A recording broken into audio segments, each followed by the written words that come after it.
last spring, and that we've done a lot of work.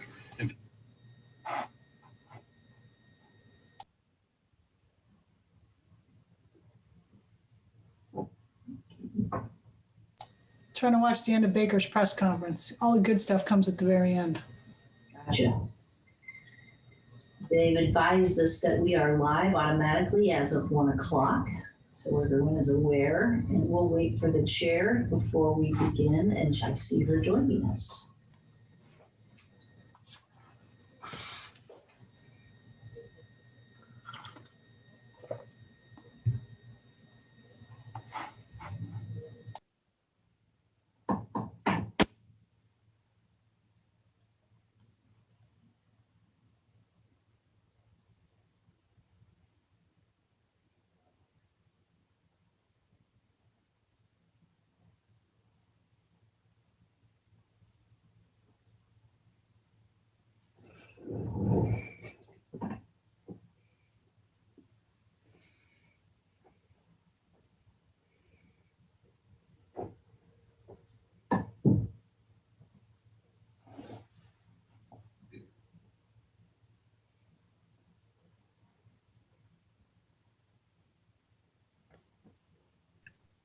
Are we waiting for anybody?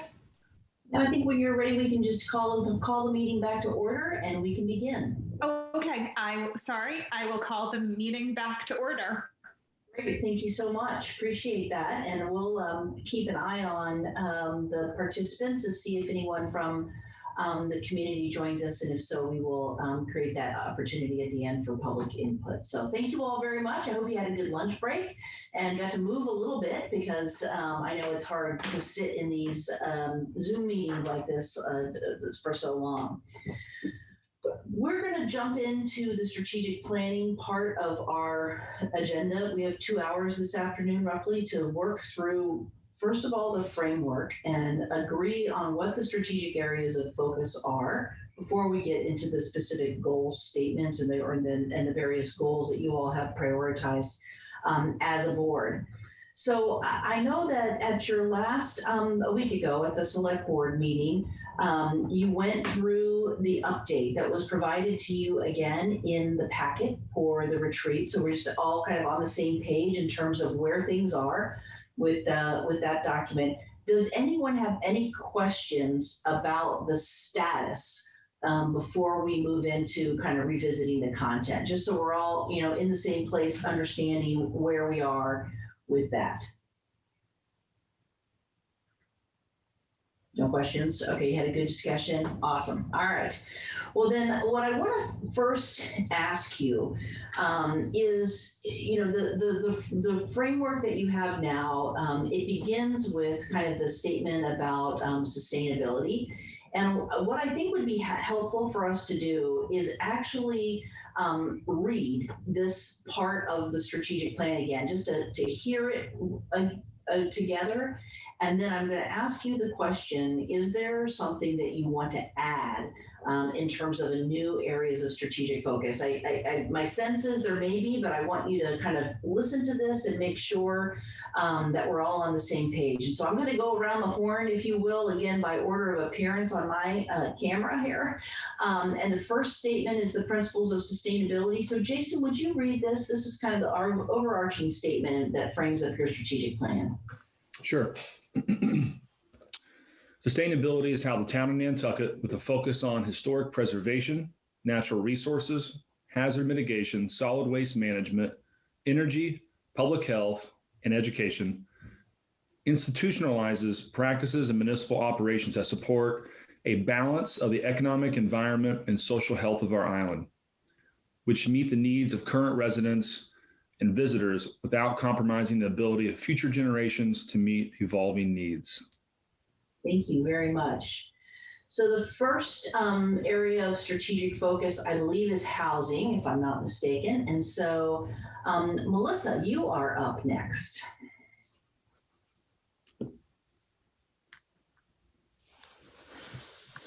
Had to figure out how to unmute and see the thing at the same time. Okay, housing. Nantucket is a diverse community with a broad spectrum of economic circumstances and has housing stock that meets the range of needs. Year-round housing is achievable for everyone who works on the island, and the various tiers of affordable housing make year-round living comfortable, stable, and inclusive. Our seasonal workforce is able to find safe and secure housing. Homes on Nantucket are well constructed and integrated into the character of the island. Thank you. I think transportation is next, and Matt, I think that's going to be you. Nantucket has no traffic lights. Year-round transportation includes accessible, affordable, and reliable multimodal options that respect the historical setting of our community and limit reliance on single occupancy vehicles and private transportation. The town has improved safety and mobility without accommodating a car-centric culture. Pedestrians and bicyclists feel safe as they traverse along paths and walkways that abut our local roads. Our community embraced the use of technology to improve parking turnover in our vibrant old historic district and made year-round access a pleasant experience. Thank you. And as we read these, I'm reminding you, these are our aspirational statements of how we, how you want, this is the future you want to live into. So I know not all of this is cared for, obviously. So after transportation, Dawn, you are going to be up with environmental leadership. Environmental leadership. Nantucket residents and visitors share responsibility for the long-term sustainability of our beautiful island. We recognize our stewardship of the land, air, and water, and work to ensure our community is resilient and self-sufficient. Other communities look to Nantucket to learn how to care for the natural environment. Thank you. Next will be Libby with efficient town operations. The town of Nantucket reflects the community value of fiscal responsibility in its operations. Governance is collaborative, and representation on boards, committees, and commissions is reflective of the diversity of our community. Town facilities and offices incorporate modern technology and are efficient in design, energy use, and location. The town is committed to planning for a resilient and sustainable community and maintaining and improving municipal infrastructure and assets. Town employees provide vital municipal services that are valued by residents and visitors and are engaged members of our community. Thank you. And finally, Christy, if you would do quality of life. Okay. Nantucket is a vibrant and diverse community committed to the health and well-being of our residents and visitors. The local economy provides middle-class job opportunities, and the old historic district is vibrant year-round. The economic vitality of the island is bolstered by seasonal residents and visitors. Everyone enjoys public access to our beaches, waterways, and conservation land. The island has maintained its strong rural identity and well-preserved historic character. Okay, so you've read through these 5 areas of strategic focus. And so the first question I want you to kind of wrestle with is, do you feel that in light of the conversation we had earlier, are there new areas of strategic focus that you believe are important for the town to call out in your strategic planning framework?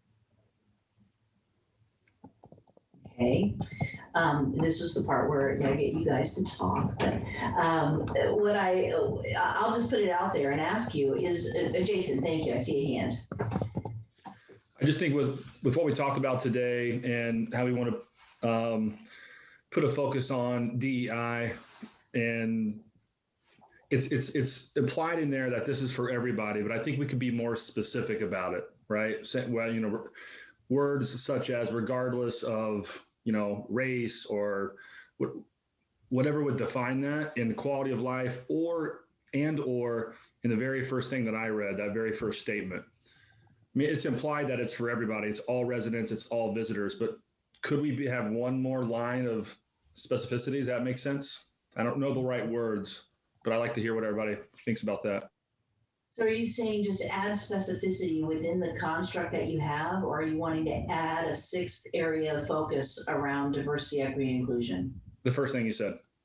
Okay, so we would kind of pick it up either here and perhaps even throughout where diversity is mentioned in other areas. Or Okay. quality of life, so I just wanted to see what you thought and what the board thought. Yeah. Others, Matt, yes. Yeah, I'm Jason. I think it's a good idea to pick it up at the beginning. I think if you try to pick it up everywhere, it gets clunky, and then it also isn't really addressing. Just writing it doesn't address it. I think when we get an equity officer and we start working on it, that is more meaningful than putting it a lot of times in this document. I think we put it at the beginning, and it is, in my mind, it already was included because we said all. But if we need to highlight it, I think we do, and then that would be fine. Okay. And so this statement was really speaking to kind of this sustainability framework. Melissa, I see your hand. Yeah, that's okay. You can finish your thought if you like, Julia. Yeah, so I was just trying to figure out, and I'm looking at the words here, how do we want to expand what this is called then, principles of sustainability? Is it broader than that? If this is where we want to capture the diversity and inclusion concept, or do we want to go to? So that was going to be my comment, that when I see the title, Principles of Sustainability, obviously the word sustainability has can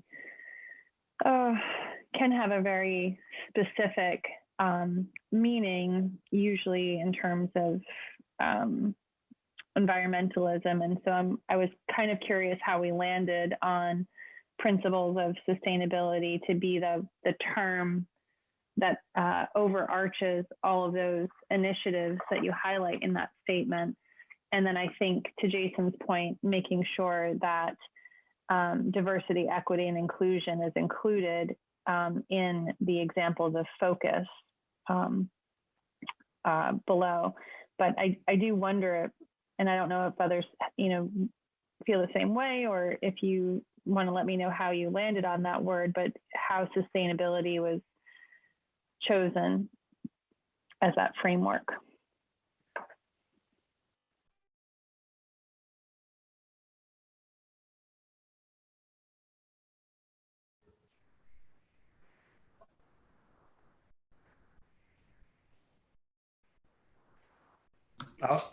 How was it chosen? I would say it was chosen somewhat based on the topics we were discussing when we were putting it together. A lot of it was the landfill and water quality and, sort of housing. How do you have, enough houses for people? It was all the different issues we're dealing with. That was kind of the focus. I think so that's the answer to that.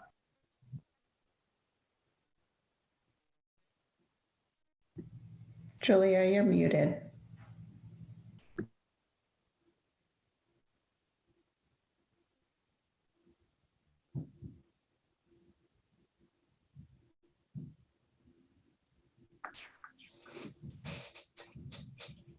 All right. Sorry. Let me throw this away. There we go. I think I got it. Now I got it. Take it away.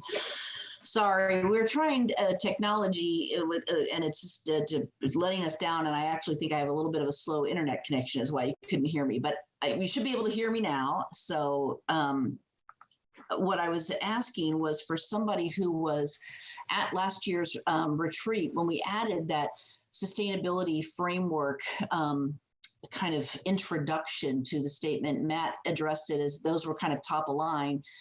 You were dealing with coastal resiliency, the kind of commitment to environmental stewardship and that environmental leadership was something that was very important. And I think there was some conversation about, and somebody who was there helped me there, because we were in the process of creating a new office around sustainability and resiliency. And I think there was even some grant applications that having this sustainability framework was something that was of interest to the board at the time. Do you remember that, Libby? Are you? Yeah, Christy, go ahead. Yeah, I was just going to add that I think as we had discussed all the different topics from housing to transportation, like every decision we wanted to make, we wanted to think about the sustainability of Nantucket and what are things that we wanted to continue to preserve, not just environmentally, but across everything. So that's why I think this idea of sustainability is kind of like our why. Is we want to make sure that Nantucket, things that we love about Nantucket continue to live on. Mm-hmm. Okay. I agree. I'm just going to point out, I kept this this thing we did, Julia. I don't know if everybody can really see it, but it's this. I love it. This thing, this poster sort of thing, and I was trying to see if it addressed that. It doesn't really, but I think it's just like Christy said. Yeah. I like it when people keep the flip charts for a solid 15 months. So, but it's helpful to go back. I was actually looking at the notes from the report that I did and trying to read, we did this exercise where we talked about things that we loved about Nantucket today that we wanted to preserve and things that weren't true that we wanted to create. And there were some buckets there around the environment just kept coming up. Janet, you had a thought on this too that you wanted to remind people of.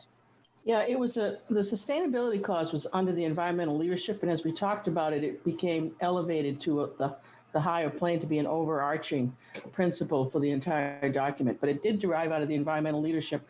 And as the group talked about it, it was clear that housing and transportation also contributed to all those elements to keep Nantucket as well. Mm-hmm. Okay. So in that question, Melissa, I'm just going to ask, and asking kind of, okay, where does this come from and why did we choose sustainability? Do you feel like the concepts of the DEI, if we work to integrate them in this statement, does that make sense to you? Or do we need to change the name of this overarching kind of the guiding principles of your strategic plan? Or what's your thinking kind of as fresh eyes? I think that's really helpful. So for me, what I had to do for a minute just to make sure I could understand how we were defining sustainability is I had to drop from the comma with a focus and just read sustainability is how the town of Nantucket institutionalizes practices and municipal operations that support a balance of the economic, environmental, and social health of our island. And just sort of push pause there. And when I read that, I think, oh, well, generally, I think issues of equity and inclusion and diversity are all part of that statement. But where we take the time to call out specific areas after the comma, I'm wondering if we want to add an area there. I mean, certainly issues of equity and inclusion are part of all of those things. And so, but I'm not sure that we want to take the risk of the assumption that people will read that they're included in there, that it's important enough to us to have a new director, to have, the time spent on perhaps an RFP for some kind of planning specifically around equity and inclusion and diversity. So I'm thinking it needs its own standout. Mm-hmm. So you're suggesting we put it in those kind of the commas up there at the top that, as you read the statement differently, it was very succinct and kind of gets at the why for the town, so that we could add that up at the front with a focus on historic preservation, diversity, equity, and inclusion, natural resources. Just put it right in there is the idea. Okay. Other thoughts on that?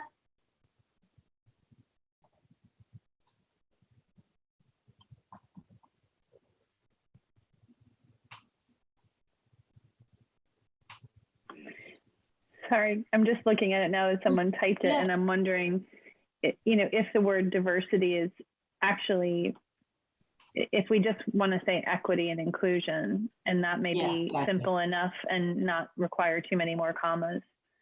Yes. But Although these are pro my comma. thoughts. I'm looking forward to what everybody else thinks. Yep. Perfect. I think that's better. It was a little bit too lengthy. Yeah. Jason, does this tee up kind of what you were thinking about when you made your opening statement? Yeah, I was open being in here or, throughout the document in the different sectors. But this is great. This is a good start. So, Christy, how about you? You like it here? Yeah. And Matt, you're good with this? Yeah, got thumbs up. Okay, perfect.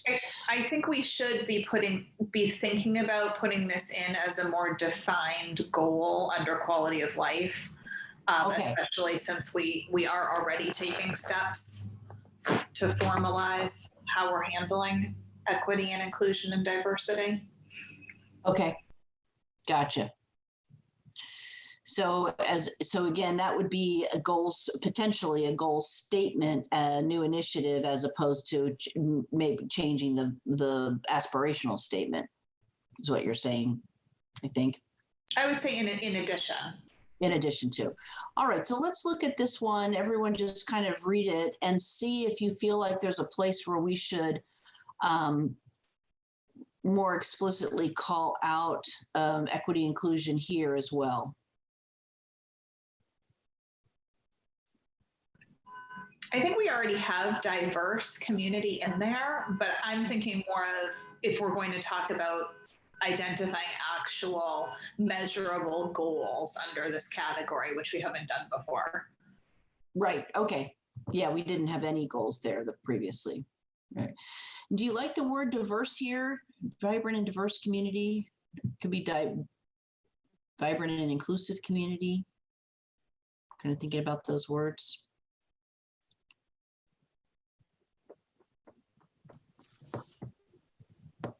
Jason? Yeah, if this is an aspirational statement, then Yeah. we're already diverse. Our year-round community is already diverse, and it will continue to probably head in that direction. So I like maybe replacing it with inclusive. Okay. I don't know what it. Yeah. Just a thought. Others? Yeah, I agree. I think if this is aspirational, inclusive is the outcome that we want. Great. I agree. Okay. Good. All right, we'll make that adjustment.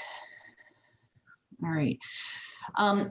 As you all reviewed the aspirational statements, so I had included them all again on page 4 of the prep memo, and we've read them all. Are there any other changes that you want to make to these existing aspirational statements?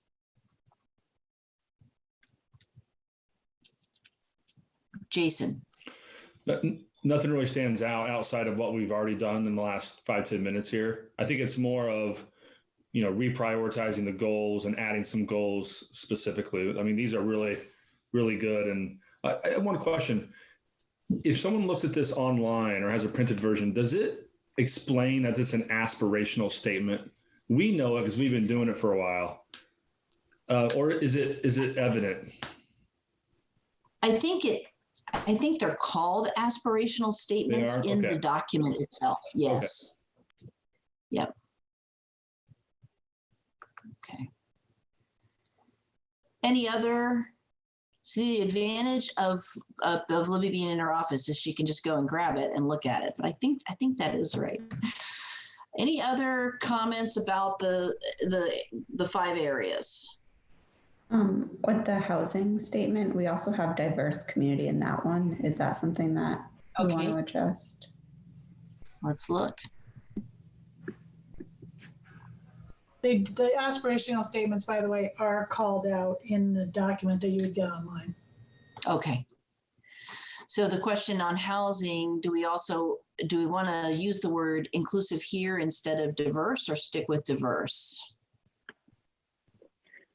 I think the aspiration. I actually think diverse works here because it's a statement of what the community is, and then we go into the, you know, housing stock that meets the range of needs. So I actually feel like that word works here.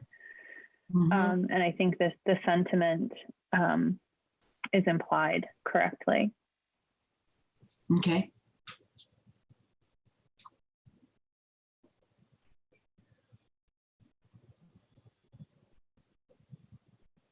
All right.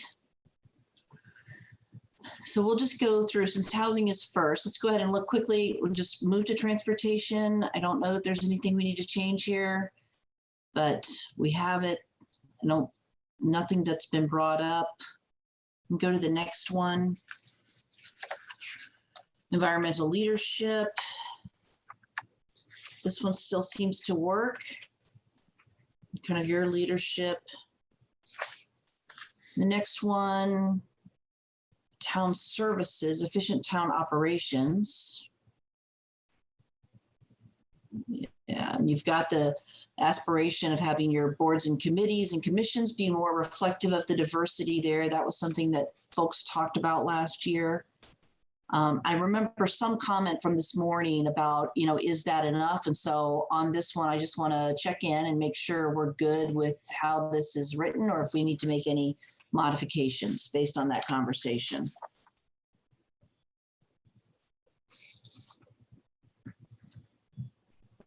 Good, good. All right, I like a thumbs up, works for me. All right, the next one is, I think we've just done this one, which was quality of life. So we have tweaked those.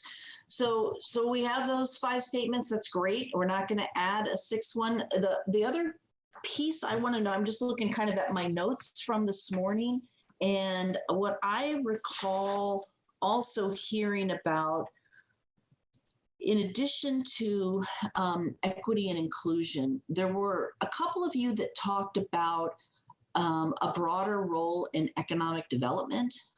Perhaps a need for that on the part of the town. And so I don't know if that is shared by, you know, a majority of the board. I just want to make sure that I don't forget about giving you the opportunity to add it if you feel like that's important. So thoughts on how you know, kind of this new interest. Yes, Dawn, thank you. I think this may be important going forward, and I think it does tie into us thinking about how to support businesses and during this pandemic and the major hit that it's bringing, but also to support sort of more middle class businesses going into the future, and having things that keep us vibrant on more of a year-round basis, and not just come and really hit the island hard during the high season months, but how to spread things out a little bit more. I don't know if I'm wording it correctly, but that's what I'm thinking of. How do we support businesses to have more accessible businesses to sort of all of our economic levels of residents? Okay. That are open that can be open more year round and survive that way. Mm-hmm. Yeah, Christy and then Matt. Yeah, I think the economic development would be good as a goal under quality of life, because that aspirational statement talks a lot about economic vitality. You know, when I was rereading this, you know, we state that it's bolstered by seasonal residents and visitors, and it really shows our dependence on tourism. So I don't know if we want to reevaluate that statement or just make goals that we maybe, you know, try to focus or develop other areas of our economy that are, again, more sustainable, if we keep wanting to use that word, that maybe aren't as dependent on tourism. Yeah. I was pulling back up some of the little things you all wrote on last year during our retreat, and just kind of picking up on this theme is recurring, you know, thriving economic development, less turnover of local businesses, enough middle-class job opportunities that are accessible year-round, Main Street and downtown support a diversity of year-round businesses. So that's certainly a consistent theme. Matt, did you have your hand up? Yeah, I do. I had a chance, just so you all know, I had a chance to watch the first part of the meeting, the first 45 minutes. Oh, great. And which was great. And one of the comments was about, economic, we need more economic, development, and help industry. But I think some industries already are helped here and others are not, so it's an interesting conundrum because some are very well supported and their policies are in their favor and, and they're growing, and others aren't. And I think don't know if we need to get too much into the weeds, but the way I look at it is I don't know if we need it as a separate category. Maybe it's under quality of life, but if we take care of the biggest problem, I've been running a businesses now for 40 years, 45 years. And the biggest problem we all have is housing. And, and that's if we take care of those issues, and that when we get to the housing, that we'll talk about it, we're under increasing pressure. The houses that, people that work for us, the workforce housing is disappearing so quickly that we need to, if we want an economy, we need to take care of the housing issue. We need to put policies in place that do that. And if we protect the island and make sure the beaches are still nice and we're not overrun and, we haven't polluted everything, then the economy, I think, will take care of itself. But we really need to house people. And in the short term, I think Christy earlier had talked about sort of, what happens if we're still in COVID. In the short term, we should be talking about, I think there are industries downtown, the restaurants need the outside seating for another season or two. Maybe we make that permanent. I think from an economic standpoint, that's our conversation. Our goals should be, in that realm, not necessarily in bringing, and the other part about economic, we don't need more. More is what is sort of hurting us. It's how do we target it and keep people here, that live here. Okay, thank you. Jason and then Melissa. Thanks, Matt, for bringing that up. I see economic development, this concept of adding it to strategic planning is an entity, a person, a committee, resources towards this, whatever it looks like. I'm sure it could be phased.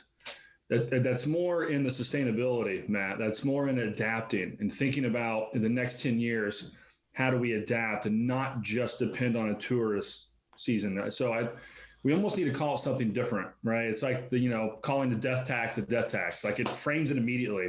The economic development sounds like it's growth related, right? We just try to bring more people in.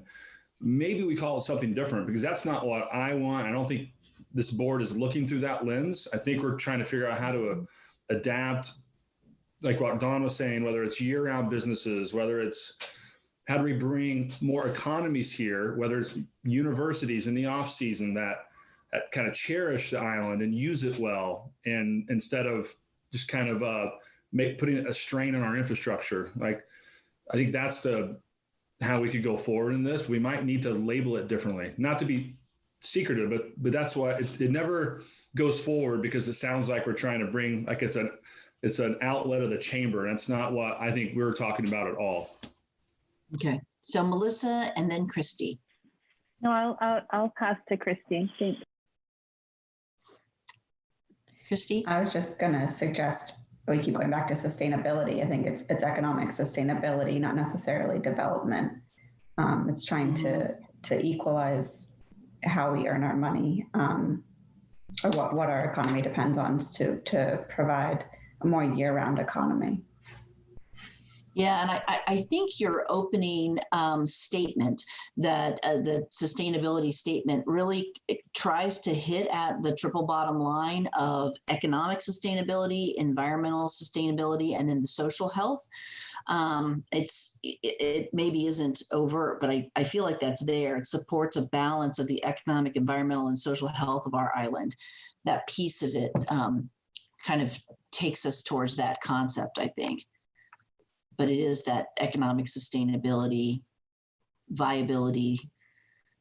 Okay, Janet, yes. When I was working on the Economic Recovery Task Force with Jason and Christy, it was clear to us that the term economic development is a technical term. And because we didn't have an economic development officer, we were not eligible for a variety of community block grants and other state and federal funding. Because every time I would call and say, hi, I'm from the town of Nantucket, they'd say, would like to talk to your economic development person, and there wasn't one. So I really think it comes down, and it goes into the whole breadth of diversifying our economy.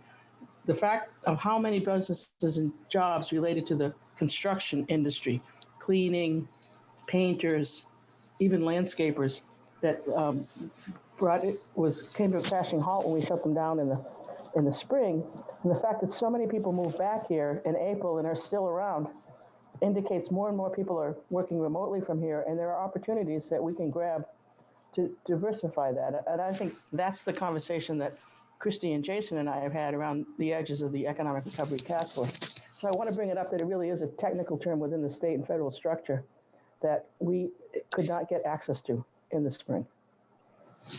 Let me just ask from ignorance, how does NPEDC play into that mix for the town? I would defer to Christy sitting on that commission. It's like, Julie, did you really just ask that question? So I know that they're a regional planning commission and they have economic development in their title, but in terms of their goals, it hasn't been something that they've focused on. And when we had opportunities to apply for grants, they had suggested it go through the NPDC, but with them meeting monthly, it was never something that really came to fruition where they could do something, kind of get the resources going and apply for a grant in the time that it needed to be done. Gotcha. Okay. All right. So these sounds like, whereas last year we didn't have any goals under quality of life, it sounds like we may have a couple of options here this year to add new goals within quality of life, something that speaks to your economic vitality as an island, and then something that speaks to your commitment to diversity and inclusion and how you're going to use this equity lens in exploring town services. So what I'd like to do is I want to collect your potential goals. So I don't know how much work you've done on this kind of in preparation for today, if you filled out the little worksheets or not. And what I'm noticing in our Zoom setup is we do not have a chat feature enabled, which is probably by design, is my guess. So I think what I'll do is I'm just going to, we'll put a blank screen up, and then I'll ask each of you, I'll kind of collect your ideas around what your potential goals might be. And we'll go from there. So let me give you 2 or 3 minutes to just craft 1 or 2 if you haven't already. And we'll get set up to collect those.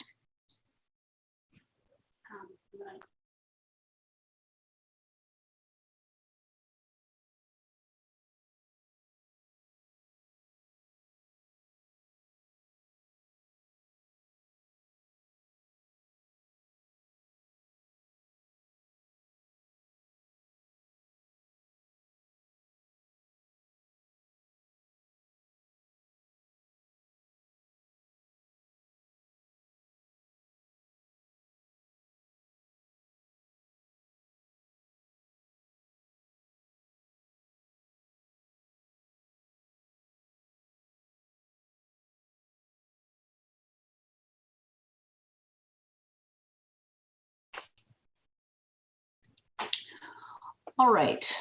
Does anybody have a goal that they have been working on that they wanted to put out there as for consideration? Again, what I'll do is I'll collect all of these. We'll let each person say what they were going to do, and then we'll see where we have some energy around honing in on these.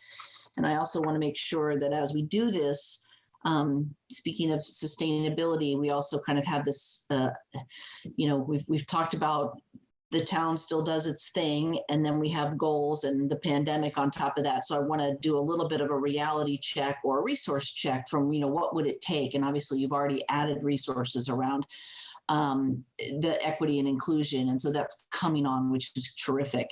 So if and it may be that Libby has to get back to you after talking with other members of cabinet, but I just want to, kind of create some space for the need to make sure we set goals that are attainable and things that the town can achieve. So does anyone have a goal language they'd like to throw out there for the group?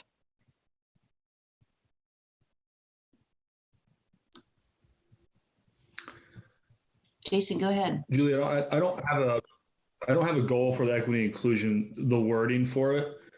But could there be an overarching goal, and one action step would be to hire the DEI position, and which we're already in the process of doing. But it's so the overarching goal would, is I think we're thinking about these in 3 to 5 years segments, I believe. And so I don't have the wording, but the first action step would be things that we're already doing. And the others could be HR practices, training for staff. I don't really know what the other ones would be. Okay. Does it need to be something as big as, I don't know, creating a space where everyone feels heard? That's too specific. All right, let me keep thinking about it. I saw Christy and then Melissa's hand. So we'll do Christy, come on with yours. Yeah, I was going to add training, not just for staff, but for volunteers and board members. And I forget the other thing, so I'll come back if I remember. Melissa? I just wonder if, and I don't know, Libby or Rachel, if you have it handy. I can't search for it fast enough, but the commitment letter that the select board wrote and read at our meeting about diversity, equity, and inclusion, I'm suspecting that there's probably some nuggets of wisdom in there that might help us in this area define what we're trying to say in this area. But I just don't have it to pop up quickly. Yeah, Julia, do you want me to send that to you so you can share the screen, or? Yeah, sure. That would be great. Thank you. Yes, Dawn. I'm not sure how the rest of the board feels about this, but we've been spending quite a lot of time on trying to figure out the best facilities that the town can help support for our elder community between the Island Home and the senior center. And I don't know if that's something that should be under quality of life. Okay. Or facilities, programs, support for our elder community members. Something like that. Mm-hmm. Dawn, could we add in, maybe it's more of our more vulnerable population, because then we could add in early childcare to that, right? The kind of the bookending, what's very difficult, right, is the end of your life and the beginning of your life for that care. Then it could be a little bigger. I'd be open to that. Okay. Christy, I saw a hand, and then Melissa. I was just giving a thumbs up to childcare. Okay, thumbs up to childcare. All right. Melissa, then Matt. So I was just thinking, I think to add to that, Dawn, I was really struck by the presentation we had on our parks and recreation and how, woefully insufficient our parks are for healthy recreation. And, I want to be cognizant of what Libby cautioned us about at the beginning of all of this, but I don't also want to thwart good ideas from coming out. I wonder what, under quality of life, I think that having those healthy spaces is actually in line with what Dawn and Jason are talking about also. We're not just talking about facilities for people on either end of the spectrum. We're talking about a healthy wide range of facilities that would support all community members. to kind of that active lifestyle, healthy and active lifestyle. Okay. Matt? Yeah, maybe this goes under environmental, but I think PFAS, I think that's quality of life. I would put that almost number one. If we're going to prioritize and we're going to put, sort of, limited resources, limited body, limited staff, that has to be number one, I think, because of because of what it is. And then I would say COVID, I would say, an enforcement plan and scenario planning. Christy was talking about, what do we do if we're in it? What if we're kind of in it? What if we're not in it? I think that should be, that's another quality of life thing. How are we going to, how are we going to navigate, but also, allow people to know what the expectations are and how we're going to do it. So that, I think that's on there for me. And I agree with some of I worry about adding too much. I think we should do this and then go through and take, in red mark and take things out or put them lower priority if we expect to get it done. Another one under quality of life, it goes along kind of with the fields and things. I know the Dreamland is looking for a site to build a black box theater for, mainly for kids. And if we could find a place for that near the schools, they'd put the money in and do it. But if they could do that near the schools or near, Small Friends or somewhere and they had a plot of land that could use an existing parking lot, I think that could be something that would be really well received by the community. And we would just have to find the land. We wouldn't have to do a whole lot else. So those are mine for quality of life. Okay. And I'm just going to ask, what is it around PFAS, Matt, that you're wanting the town to do? Well, I just want to make sure it stays a top priority, and that if there are things we have to do, we have the resources to do them. It's we received a letter the other day from someone who had, who gave us some details, and I just feel like we have to, that we have to be able to deal with it. It's not, it's going to be another one of those, sort of like a pandemic. It's another one of those real sticky, difficult things that we have to really make sure we have good messaging and that we're responding, promptly, and that we're, putting all the resources we need to. I would take away some of my pet things to deal with this. Okay. And so we may want to move PFAS to environmental leadership as a, where we would put a goal related to that, probably. Yeah, I think you said that. Yeah, that's fine. Okay, Melissa. Thanks, Matt. I agree with you. And Julia, I agree with the suggestion of moving it to environmental. That's what I was thinking also. And I think it's really just a commitment to transparency and remediation to the best of our ability, which is what we said to the public from the beginning of the PFAS when we were alerted to the extent of the damage. And so if we're, to whatever that mitigation looks like, and to transparency with constituents and communication, in whatever safe way we can say that without being vulnerable to, I know this is a very difficult legal situation. So those were my thoughts around PFAS. I've got Christy and then back to Matt. Just to kind of comment on what Matt brought up, I thought as he was bringing up PFAS and COVID, more of I don't know if it's another topic or just goal, but more public health, an overall public health goal. So that could incorporate PFAS, COVID, our parks and recreation and healthy living, but also mental health and the opioid crisis on Nantucket. Okay, Melissa?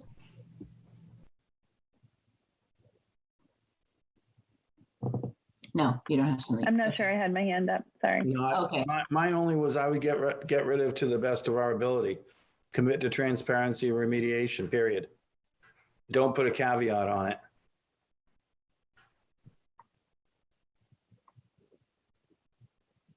Okay.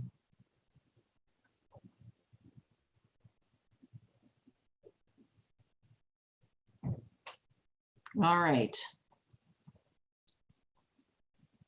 Yes, Melissa, now I see your hand for sure. Thank you. Yes, for certain. Certain it was raised. For support diversity, equity, and inclusion, I think that one of the things that I personally have a goal about is the review of existing and new policies through the lens of diversity, equity, and inclusion. Okay, good. Yep. Jason.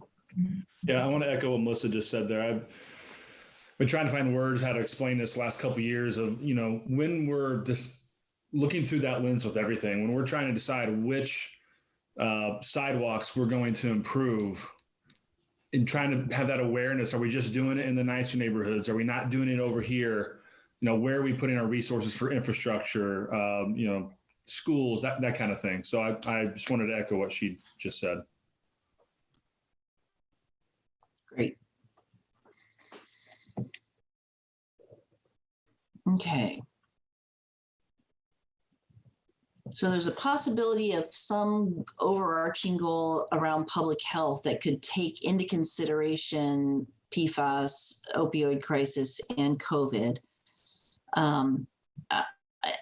For COVID, I heard Matt, and I think it's captured here, there's kind of three pieces. One is we need an enforcement plan.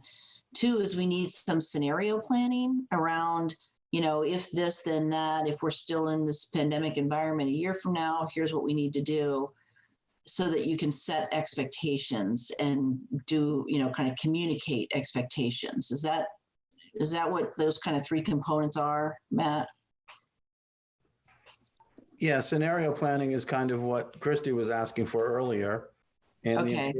so I think it's fine.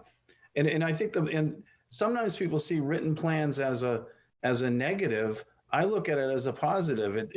By doing it, it makes you figure out, where your holes are, what your strengths and weaknesses are, so you can, backfill and fix those things. And it gives the expectation to the public and the people dealing with it. I just think it's a good thing. Okay. Jason. Just something I was thinking of earlier is we're probably going to be having this adaptive approach, or having to think through differently to the next maybe 2, if not 3 budget cycles. This one, the next one, maybe FY 23, 24, because it's going to keep affecting us, right? With the receipts right. So it really makes sense to think about this as a 3-year plan, because our budgets are probably going to be affected by this pandemic for the next 2, if not 3 years. Okay. Yes, Melissa. For the diversity, equity, inclusion sentence there, the second bullet point, I'd like to suggest it read actively participate in educating, training, and effectively changing. Sorry. I'd like to make it more current and more active, and remove the working hard too, because I think we just want to make the commitment to do these things. Actively participate in education, training, and affecting change through diversity, equity, and inclusion.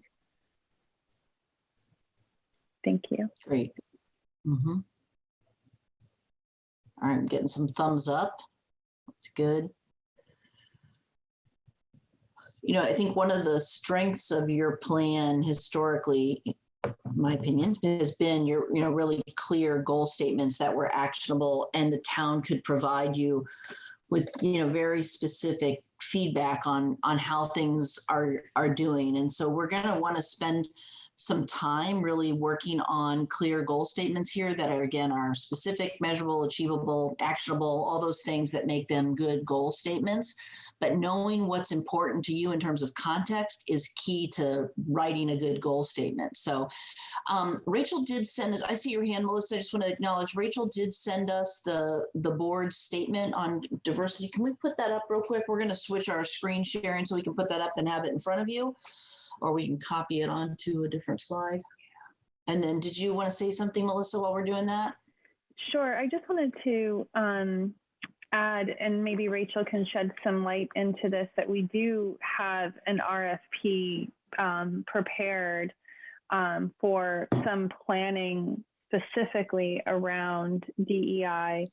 And I think we've held off on issuing that RFP until we hire our new position and really let that be something that they take charge of and lead us through.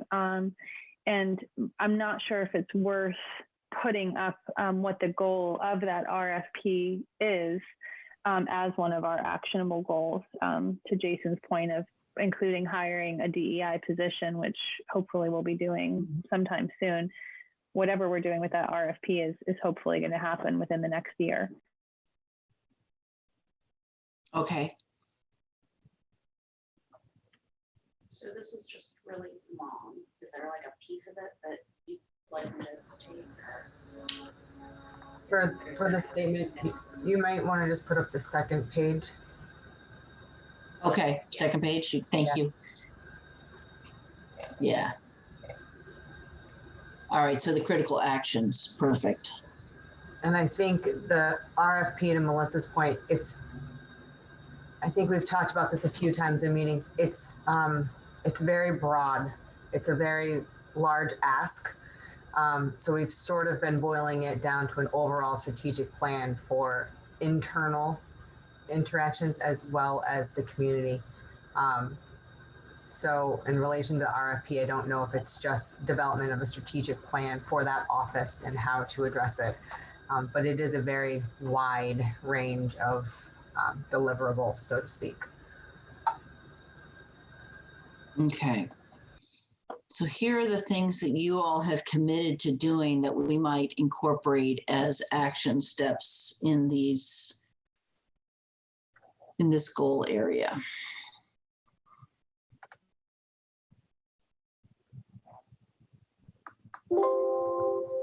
Sorry. Okay.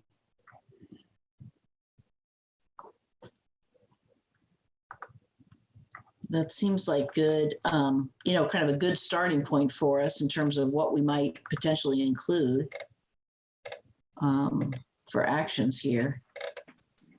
And like you said, the good news is things you're working on. So this is you've already taken this on as a community. I'd be comfortable with using these at least as a draft for this section. Okay. Good. All right. Other reflections or priorities that you all have been contemplating? Christy.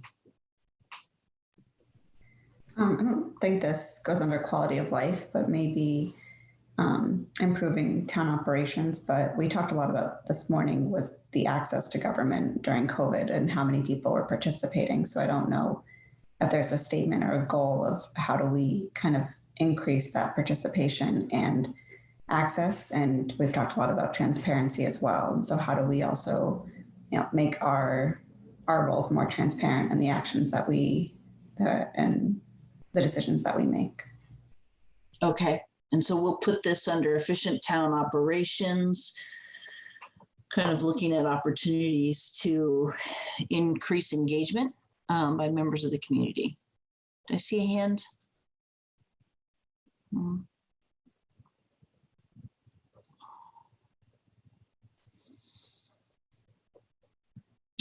What about the communication issue that you all talked about this morning when we were going through the processing the pandemic piece? Does that potentially live within efficient town operations also? And what is it that you want to do or consider?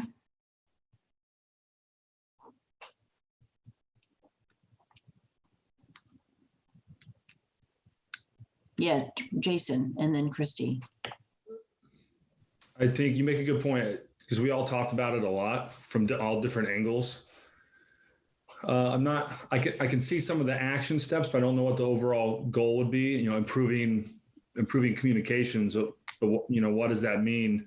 Because some of it's with roles too, with the select board, what is our role when it comes to pandemics and decision making, right? Maybe it's almost just a workshop we need to go through to understand, or what did we learn from COVID? What did the EOC learn? And maybe this is even next year when we would do this in 2021, kind of looking back at 2020. I think there's a lot that we can learn from this year, but maybe it's too early. Or maybe it's not too early to put an action step in or a goal.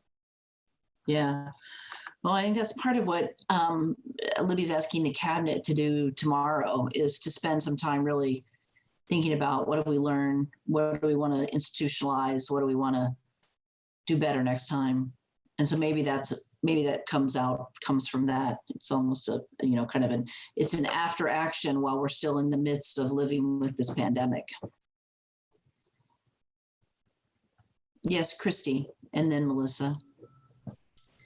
I think the goal with communication is, again, going back to that increased transparency. And it's not just communication during a pandemic, but from everything from when the sewer main broke to the African Meeting House, and how we as a town put information out to our constituents. There's always room for improvement in everything. But I think that's one of the things that COVID really shined a light on is how poor our communication methods were. Okay. Gotcha. Thank you. And then Melissa? Thank you for that, Christy. I think that we might need to be a little bit more granular about what specifically we think didn't work, because talking about communication in broad strokes is really hard to make improvements on. It's I think we need to be really specific, if not with examples, about what outcomes we would have preferred to have seen in those lessons learned. And so that's just some feedback I have about improved communications, because there's not a specific measurable result as a part of, just improving communication. So I think, one of the things for me, and I love the addition of engagement and increased access, transparency, engagement. That's wonderful. For me, I think, to Libby's point, I would, and I'm not sure that I'm comfortable having this as a select board goal or not, which is why I'm reticent to put these words out there. But I do think that having a communications officer who can be the point of contact and filter that information, and also then having whether it's a policy or procedures in place that when we're in, say, a local state of emergency, that all requests are funneled to either the communications officer, who then will work with the chair of the select board, the public health director, the town manager, to craft a response in X amount of time. I mean, those are the kinds of concrete things I think could come as a result of Libby's internal staffing conversation also. And I'd be really happy to see what they think and what they support in terms of where they saw communications also needing to be improved between what was happening internally in the public. So I guess my comment really is, I encourage us to be very specific about what we're talking about when we say improvement in communication. Great. Matt? Yeah, I think Melissa's onto something about getting down to the sort of what level. I'll give an example. One of the things early on in COVID I was asking for was, put in writing what we're going to do for the downtown businesses and how we're going to enforce down there and what we're going to do. And I got a lot of pushback early on. I put it myself in writing, my suggestions, and sent them.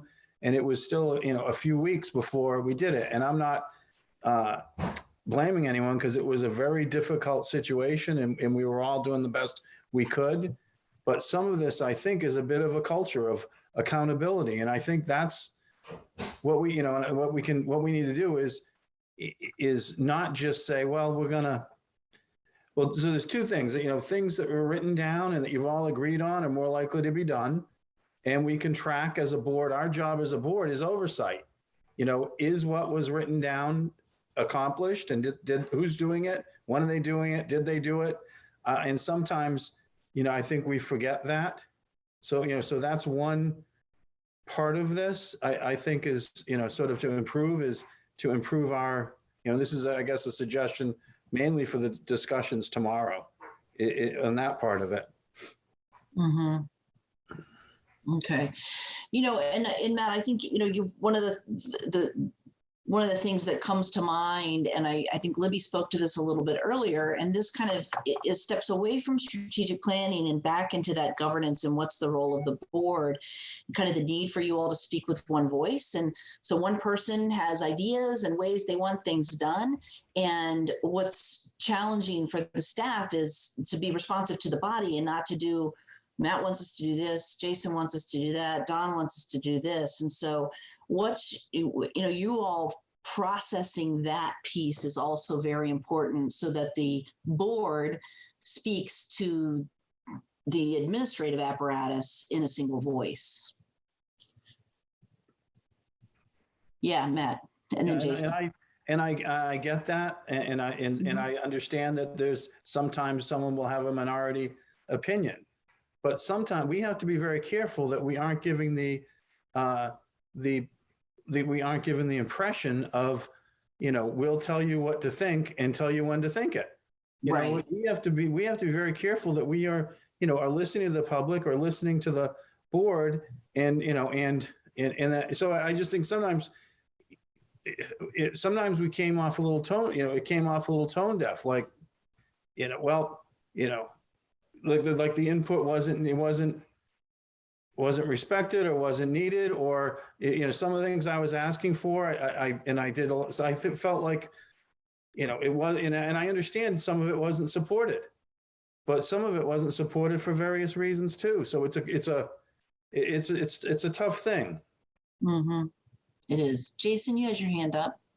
Yeah, I was thinking that, we've talked a lot about how COVID has exposed a lot of things. And someone mentioned it earlier. It has exposed the weaknesses of this form of government. And one of our goals is not going to be to change the form of government. But I think we need to put it in perspective that we're doing the best we can with the form of government that we have, especially when it comes to communication, right? We don't have one entity, a mayor's office, that's got 3 or 4 people working on that. We have really, really great people in all these in these silos and administration that are really good at what they're doing. And when are they going to be the best at communication? When do they have time to think through all these things? So I think we're doing the best we can in this scenario with our form of government. So I think we need to keep that in mind. So what can we do? Is it just a communications director? Is it a little more training with all of us, committees and boards? Is it a system set up? Can we just improve the system over the 3 years? I don't know what that answer is and how to put that into a goal. Melissa, and then Christy, and then back to Matt.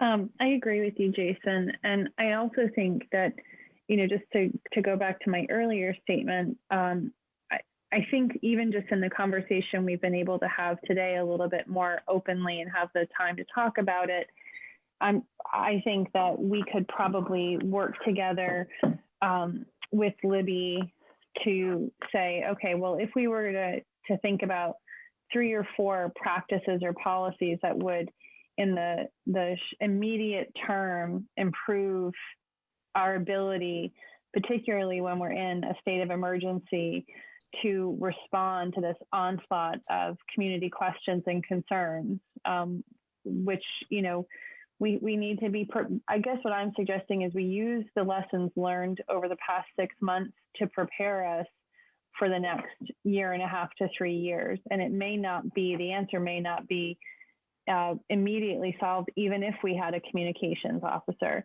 Is it that we need to make sure that every email from a constituent is responded that a board member responds to includes Libby's office?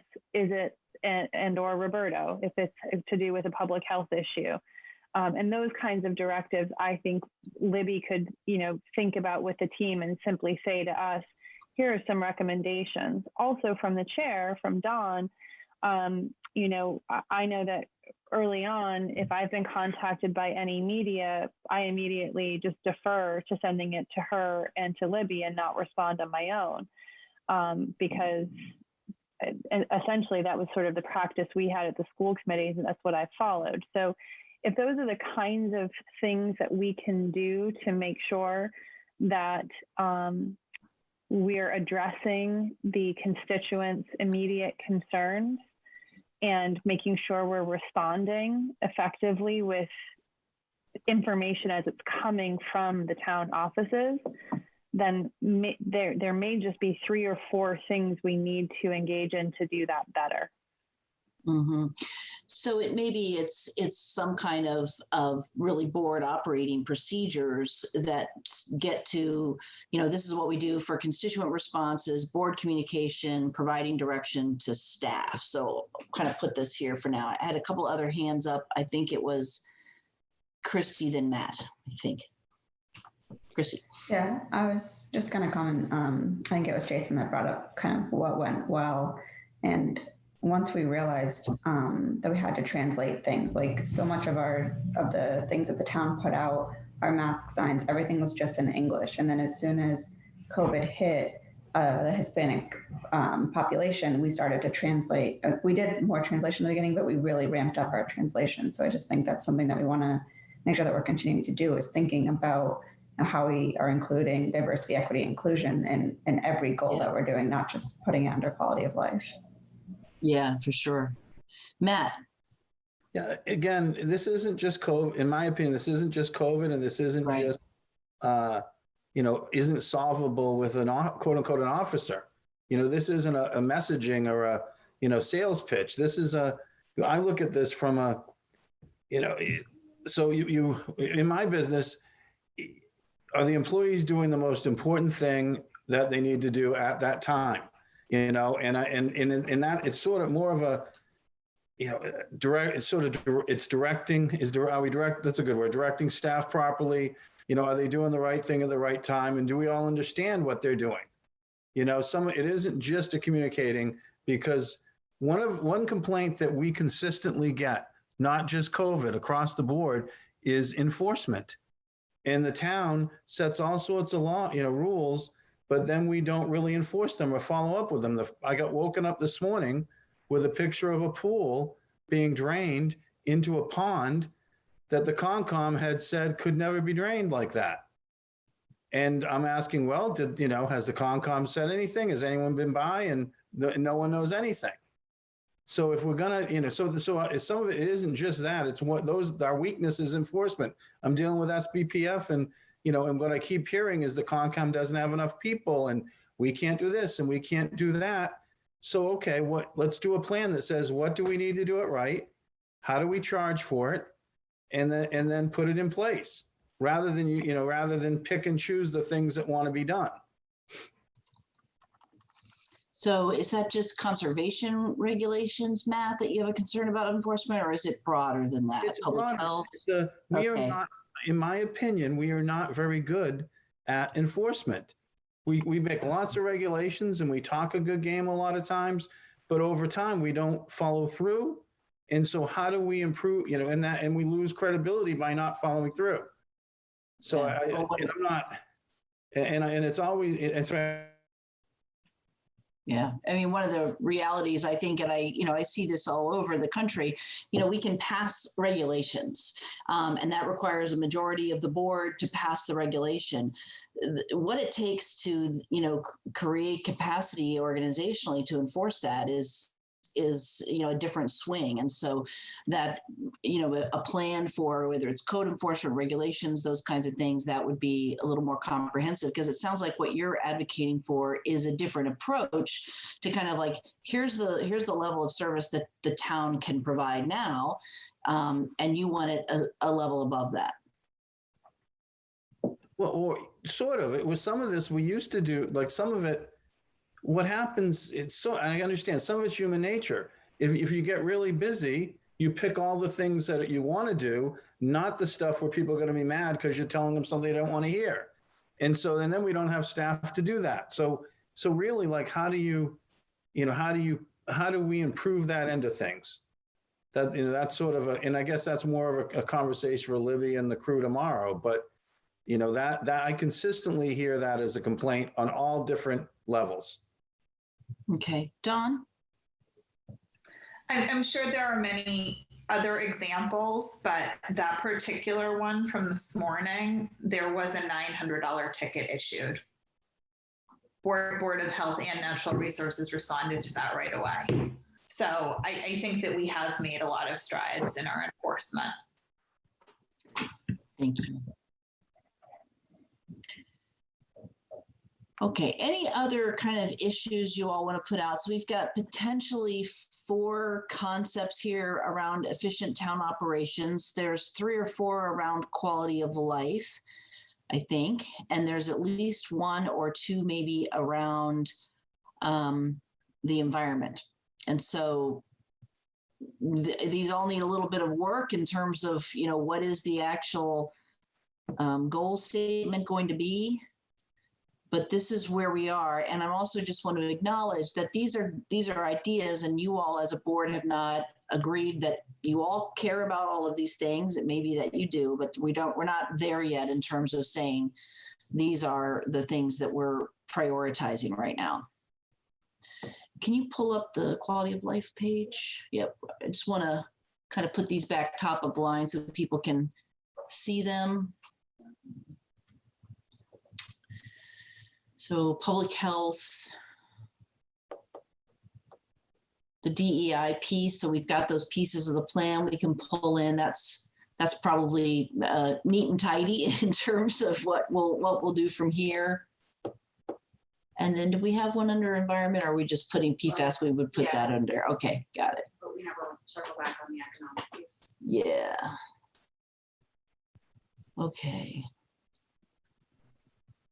So what we haven't done is circle back on the economic piece. We don't want to say development. Melissa, thank you. Julia, I'm sorry. Before we head off of that, and I know that we're probably going to get a little bit more specific into these, but I think, Matt, was your suggestion about supporting the Dreamlands Black Box Theater not meant to specifically be a goal, but more to work with community partners to support their efforts in creating community recreation space? I just think that hanging out there as place for Black Box Theater is really a specific.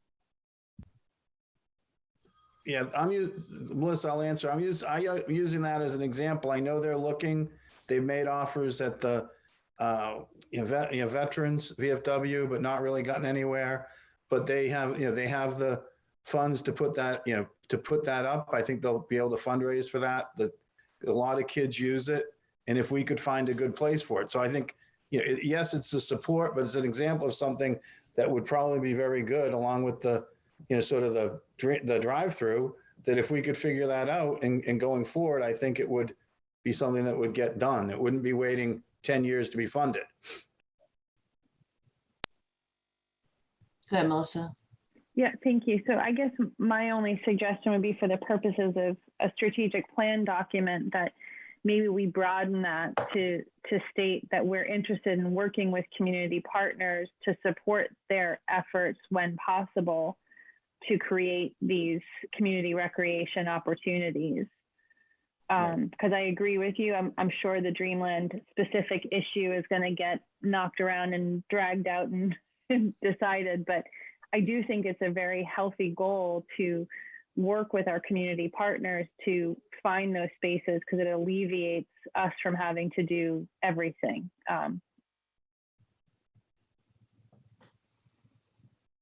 Okay, so kind of putting that in there as a way of getting things done, really, is, it's not just the town, but partnering with others. Yeah, I wanted to share it with the rest. The other question, are we going to do transportation and housing at some point? Yeah, let's go there. I mean, what I want to do right now is kind of get all the things out there. So if we've got other issues, other goals that you have in mind in any of these focus areas, then we want to hear what those are. So let's go to housing first. Is there some?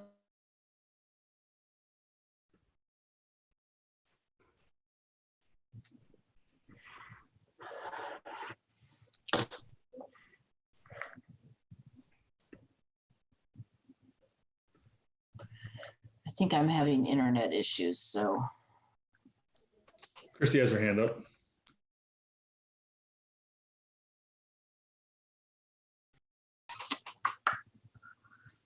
Hold on.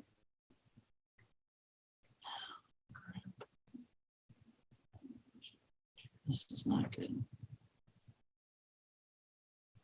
I'm going to call in.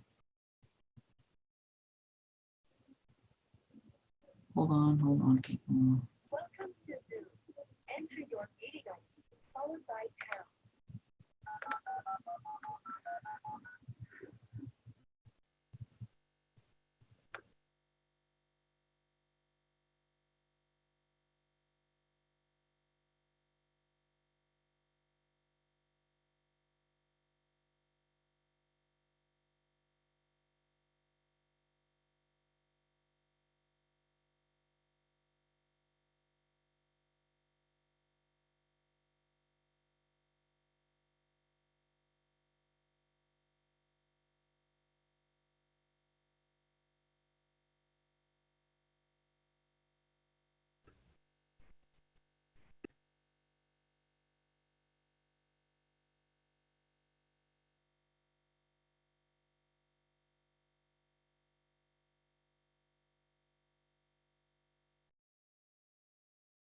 All right. Sorry, we just had like an internet lapse there. So can you hear me now? Yes. Okay. I'm so sorry. Yes. Yes. I tried to call in and that didn't, I got called in as an observer or whatever, so I couldn't talk. All right. So I'm going to go back to this. I did not hear what anyone said about a new goal under housing, so I apologize. Yes, Christy. I don't know if this is a goal, but something that really initiates our support for housing initiatives through funding. When you look at our budget, there usually isn't a line item that supports housing or affordable housing.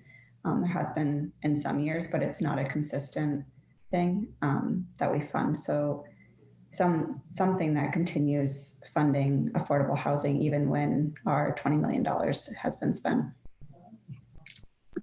Okay. Others? Matt, thank you. Yeah, I think, I think goal 1, 2, and 3 are still fine. I think goal 4 was kind of squishy to begin with. And I think what this summer is showing, we've had a very strong real estate market this summer. A lot of properties that previously were thought of as year-round and worker housing are getting taken off the market and are being, pools are being put in and they're being turned into second home rentals, a lot of it, short-term rentals and, sort of second homeowner housing. And so I think that we have to really, as a board, dig into, that's huge pressure. So, and the other thing I've heard from real estate agents is a lot of the houses that are being bought now are not going to go back on the market again soon. People are looking at Nantucket as their safe place. So there isn't going to be the churn that maybe there was previously. So I think we really have to look, what can we use, what regulations, what rules on second home, on short-term rentals, basically evaluate the options we have to encourage, sort of workforce and year-round housing. Mm-hmm. And there's people doing work on this. The town has done some, but I think, I think it's going to be imperative. If we don't create a bifurcated market and we don't get a couple thousand or more homes permanently sort of protected in some category, we are going to, we're going to have no economic development. We're going to have no economy and no kind of, it's under siege. So I think this should be the year that we really dig into that. Christy? Yeah, I agree with Matt. I think we focus a lot on affordable housing and escaping 40Bs, but what we're really seeing is a lot of our year-round market being transferred to second homeowners and short-term rentals. And so, we can do a lot to try to preserve or create affordable housing, but there's going to be a large part of our year-round population that won't be able to afford to stay here. Okay, so goal 4 was identify incentives to encourage homeowners to use secondary dwellings as year-round rentals. And so that's the one you were saying was kind of fuzzy. What I'm hearing you more say is really more about figure out a way to prevent short-term housing, the conversion of year-round houses to short-term, which I don't know how the state law contributes to that here. Yeah, there are options. If it's there, we have to look at all the options. There are options we could do. We could say it's not allowed in certain areas. We could tackle second dwellings and say second dwellings are only able to be used for year-round or workforce housing.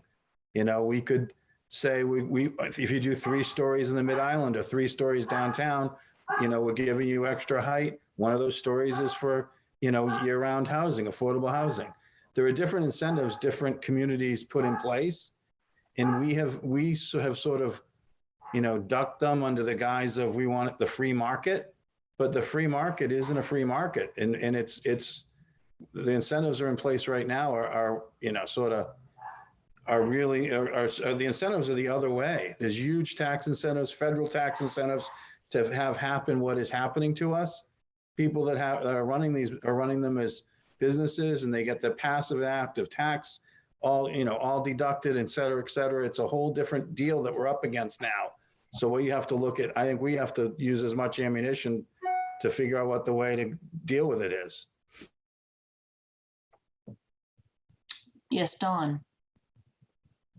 I think the category that we're missing a little bit here, and I think they're starting to try and get at it, is we need ownership opportunities for more middle income residents. And we put shy units at the top of our list, which is really for the most part, rental housing to really make a dent in the shy numbers. And we're actually doing very well in that category with the stuff that we've put in place. But like in all of Richmond, I think that there are 975% AMI ownership opportunities. We need a lot more of those, because that 150 to 200 are the core of our year-round middle income workforce. And there is so much outside pressure that we have to have more covenant opportunities. And I think that we do need to actually go above that 150 and have things in the 175 and 200.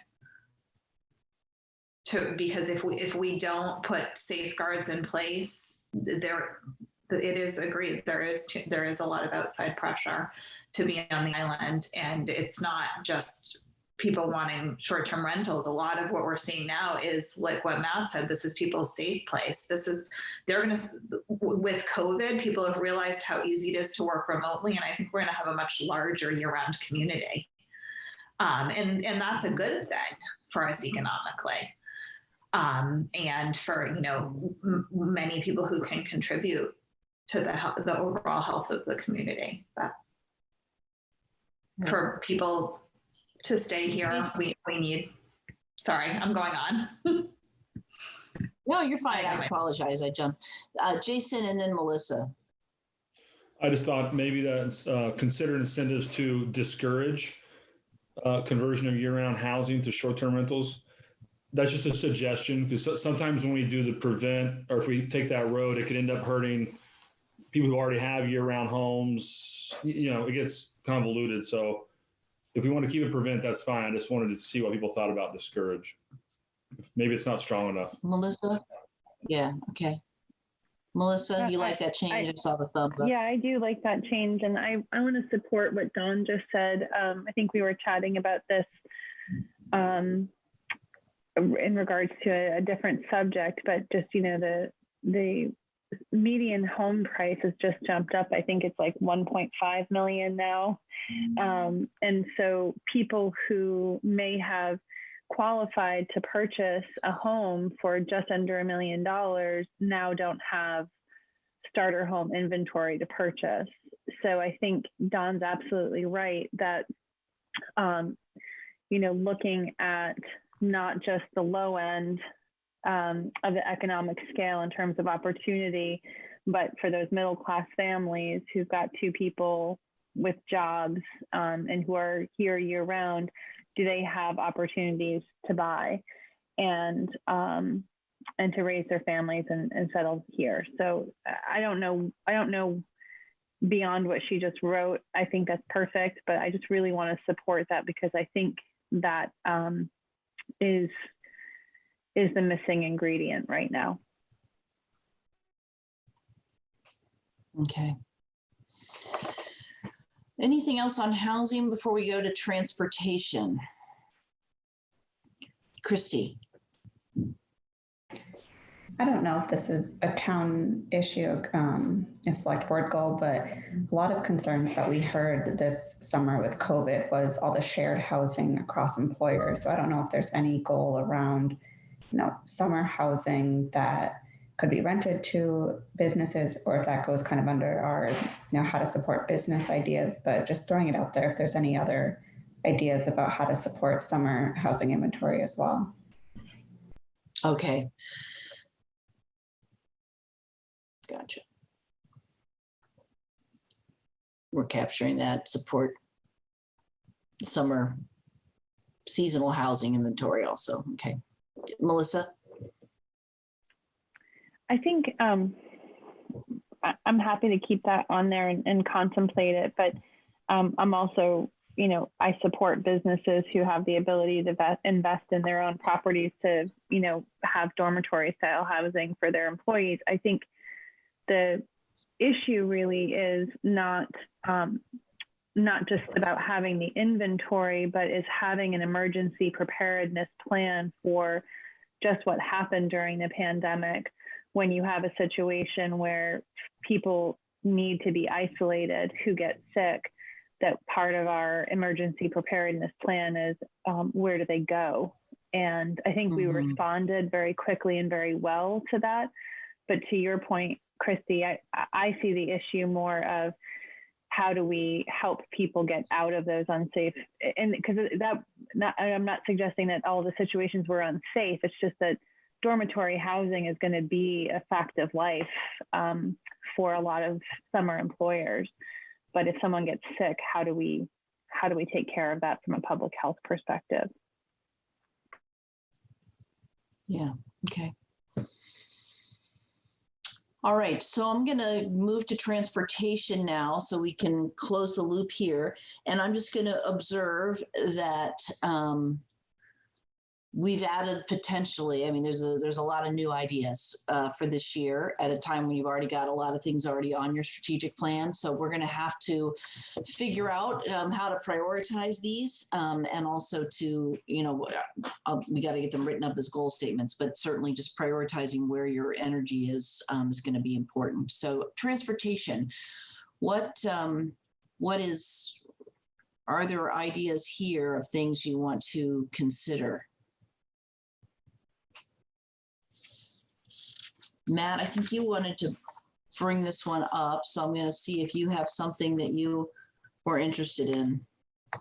Well, this is one that goal one is important to me, but I think in the situation we're in, I would say instead of saying launch it by this summer, I would say be sure that we're able to get the data, make sure that we do all the enforcement with license plate readers, and we have a way to handle the data and launch it maybe the year after, would be my guess. And the other part is I'm a big fan of a parking commission. I've been the minority on that. I think that we just had a presentation with the chief, and I think in order to do this justice, it can't be from the board and it can't be from the police. The police will have to be involved, or a parking commissioner will have to be involved, but there needs to be a committee that is able to dig into the details and make the changes as needed, the changes that work. So, I would say, I would say change that slightly to not launch the management system right away, but gather the data over the next year. And then I wouldn't add any more goals here. Goal 2 is mostly done. Goal 3 was basically shift the mode. We need to continue to track that. The other thing we could add under transportation is when we make a hire for the transportation planner, make sure that he has the ability to do traffic modeling. If we want to know what the impact is downstream, then we need someone who has that skill set. It's being taught to transportation people now, and we're trying to hire. So that would be my only other add. So your interest here is not in adding new goals, but in some tweaks to goal 1. Okay. And then for that position, which is underway, I imagine. So, okay. Not new things. Anybody else have any new things here?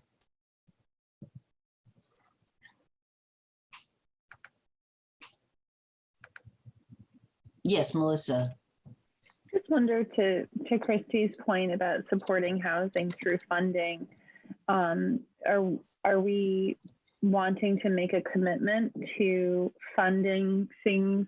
And this was, I believe, some conversations happening before COVID, pretty extensive conversations with Paula, and supporting year-round bus service. And, to be honest, my memory is a little bit fuzzy on that, and I'm not quite sure how it all ended up working this year because of COVID. Were people using the bus or not? But that seemed to be a big conversation at the board table in January and February, and how we were going to financially support year-round bus service. Is that something that we want to continue to make sure is part of our budget, or how did those things work out? Okay. How is that cared for now? I remember the bus. Yes, Matt? Yeah, my guess is some of that should shake out in the staff budgeting, Melissa, is my guess. I brought up the topic early on of why are we running empty buses around the island? And the answer was, well, we have to because, some people really need it. And it's a good thing to do and blah, blah, blah. And I was saying, well, why can't we just leave it for a couple months and save that money? Well, the state's going to give us the money anyway, was kind of the answer. I think that, in an ideal world, the buses would run year round and they'd be free and they'd be funded by parking. The parking income would fund the buses, and it could be free and go everywhere. But I don't think we're there yet from my own opinion, staffing wise or management wise, to pull that off. Okay. Christy, and then Dawn. I'd be in favor of adding a goal to, illustrate our commitment towards year-round bus service, and maybe something about, in incorporating data to, improve efficiency and in our routes and how we provide this service to the community. Okay. Dawn? I'm not sure how everything's going to shake out now with budgeting, with the changes from COVID, but we were just getting to the point where we were starting to realize the benefits that we could have from the short-term rental tax, and utilizing a lot of those funds towards providing the infrastructure for our population, like transportation, things like bus service, bike path routes, and workforce housing. So I just like to maybe kind of memorialize that to some extent, that's a significant source of revenue that's pretty new to us. Okay, good. Jason? Yeah, I want to jump on what Christy was saying. I think a commitment to year-round bus service is good. The select board is the NERTA board, but since I've been on here, we don't put a lot of time into it. It's a low priority for us, but we know it needs help. We know it needs adaptation. There's been some nonprofits that have come in and helped, but I'd like to ask the board, how could we put something in here to make a commitment to adapting, forcing us to really look at this bus service, to keep it year round? How can we be creative with it, right? And anytime we ask something, we get hit with a hard no, but we don't have a big plan in front of us to keep pushing forward every time we get the hard no's. And some of the no's are realistic, and some of them I think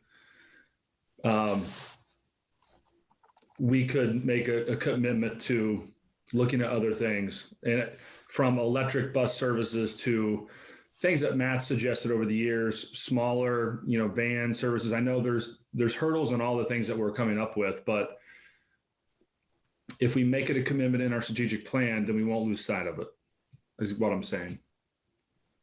Okay, gotcha. All right, so we are kind of closing in on our time to be wrapping up. We don't really have any members of the public. I don't think we have a staff member who's observing.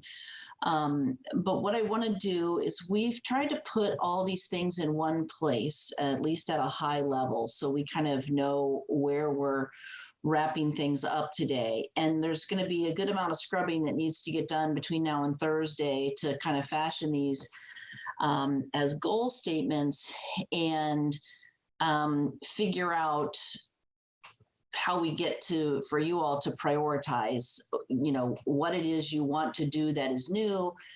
Is there anything on the existing list that you don't want to do? And I haven't heard anything about that. So I just have this caution about capacity that I don't want to lose sight of. Just, Libby spoke to it earlier. Several of you spoke to it as we talked about, day-to-day business carries on. We have the pandemic, and then I'm a little worried about layering things on. So around efficient town government, we have some ideas around improving communication, more engagement with our residents, perhaps developing some clarity for board operating policies and procedures, and developing a plan for more proactive enforcement of various town regulations. So those are kind of the four pieces that we heard there.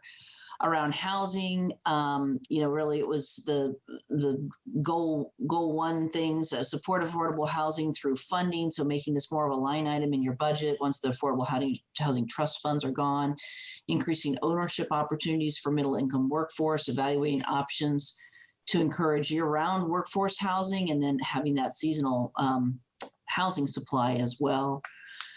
Quality of life, some concepts around public health. So we had the PFAS here, as well as the COVID impacts. Actively participate in education and training for DEI, and on the DEI we have your work plan items. So that'll be a little bit easier to incorporate. And then there's this question about facilities, partnerships for some facilities, but creating some programs for vulnerable populations. And then the transportation, we were just talking about bus service. Do we have anything specific under environment, or did I just capture that here? We had the PFAS under environment. No, that's fine. I know it's there. So this is kind of where we are. Matt, yes. Under environment, we don't have to, there's nothing we have to do, but I think we should give a shout out to coastal resiliency and continue to put that, it should be in there that we are, we've got person working on it, but I think it just needs attention. So continue coastal continue work on coastal resiliency, continue outreach or education. I don't know, something about coastal resiliency. Okay. Okay.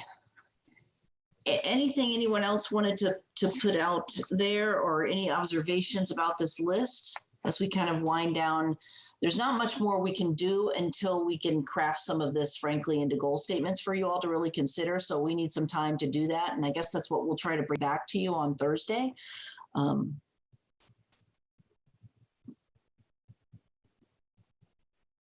Matt, you're good. Anybody else? Libby, do you want to make any comment?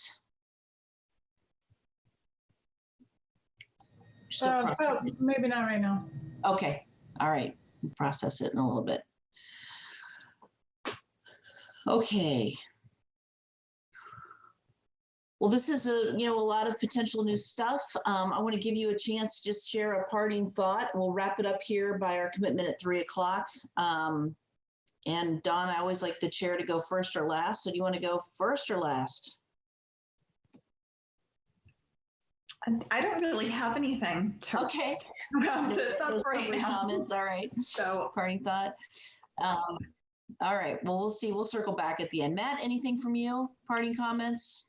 Just worried how we're going to pare this down so it's doable, and worried about the budget. We don't have anything about sort of budgeting.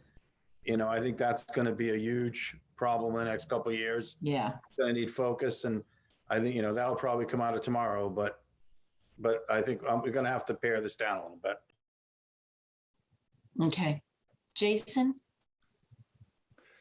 I really enjoy this process. I think it's really important to do with COVID and reprioritizing things, working with staff on what you said, capacity. There was a board meeting recently, I think maybe it was executive. I just said, can we do this in the time frame that we have? It's kind of my question now. A lot of it's framed in with the former government that we have. Everybody's doing the best that they can with the system that we're in. So I think this is really good, the strategic plan process and then revamping it. Some of this stuff can really be done, developing board operating procedures and policies. That can be done in 2 years, right? That's going to take some work from the board as well. So yeah, I really enjoy everybody's participation. Okay. Janet? I think this board has been working really hard today, and there's a lot of stuff on the table, and it's going to be hard to pare it down to make it manageable for to oversee it and for staff to implement it. Okay. Libby? Yes. Stay tuned, right?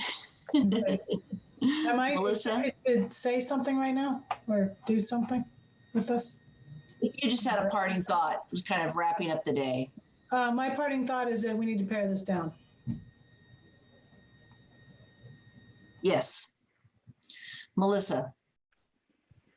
I think there's a lot of redundancies that can be synthesized in this draft, but it was really good to go through the exercise of being specific. I also think that we need to make sure, if this is a select board strategic plan document, that it remains aspirational and doesn't cross into the boundaries of how management executes those goals, but keeps the goals high level, and trusts that we've hired the right people to do the right things with the goals. I also agree with Matt that I think we do need to make sure that we acknowledge in this document that one of our priorities is strong fiscal management and oversight, which I think is continued strong fiscal management and oversight. But it's really great to have a seat at the table with you all and to think this way about the health and safety of our community. So thanks. Thank you. Christy? I've really enjoyed doing this. We don't get to dig into this at our weekly Wednesday meetings. So thinking big picture, kind of as I'm looking at all of this, and an idea to throw out there is, paring this down maybe into short-term and longer-term goals, but things that we discussed, I wouldn't want to totally eliminate and then have a board meet, in 2 or 3 years and not think about keeping year-round bus service, even if that's not something we want to focus on right now, with COVID or something like that. So I just think maybe there's an opportunity for a appendix or something that just kind of discusses longer term goals. Whereas most of the things we talk about, we're talking about 3 or 4 years. Okay, thank you. And Rachel, anything from you? Just thinking about what everybody's saying, I was just going to suggest, I definitely paring down, but I would think instead of not having some of this on there and not just doing short-term and long-term, prioritizing them in some way so that you still capture what you have decided as your goals, but you know, there might be something that's a long-term goal that's a bigger priority and a bigger ask or need that this board thinks is more important than something that might be short-term or might be something that was discussed. So just having an understanding of what of these are the priority, whether they're easy to execute or not, might be a good way to also look at how you're paring them down without really eliminating anything that you've identified. Great. And Dawn, last call. Anything from you before we say goodbye? Well, it just brought up for me sort of going back to the beginning of the strategic planning, and we did kind of come to a conclusion that we wanted a 3-year plan. And now we're a couple of years into our 3-year plan. So we're reevaluating what have we really accomplished and what do we want to do for the next 3 years as priorities. But I do think that having some of those things in there that might be, that are longer term, I think we've started to incorporate, like figuring out our facilities master plan. I mean, that's probably a 20-year plan. But we also were very careful to do things that we, in terms of action steps that we could actually accomplish within that 3-year period. And I just wanted to kind of bring us back to that way of thinking if we're going to keep this in that consistent method. Yeah. And we were careful to try and prioritize like the top 3 things under each category. And maybe we need to reorder some of those, and maybe we do need to drop something that again. and add something, but we have to keep this manageable for both our thought process and for staff to be able to actually implement. Okay, good. All right. Well, we're going to work some magic between now and when we see you again on Thursday afternoon. And so we will log into, there is a separate Zoom invite for that. And so we will log into that on Thursday at 4 o'clock. So we will see you then. Thank you very much for your thoughts today. And we'll try to get this into some meaningful priorities that are achievable and have that 3-year focus for you, as well as those incremental pieces on the longer term. So thanks very much. Bye.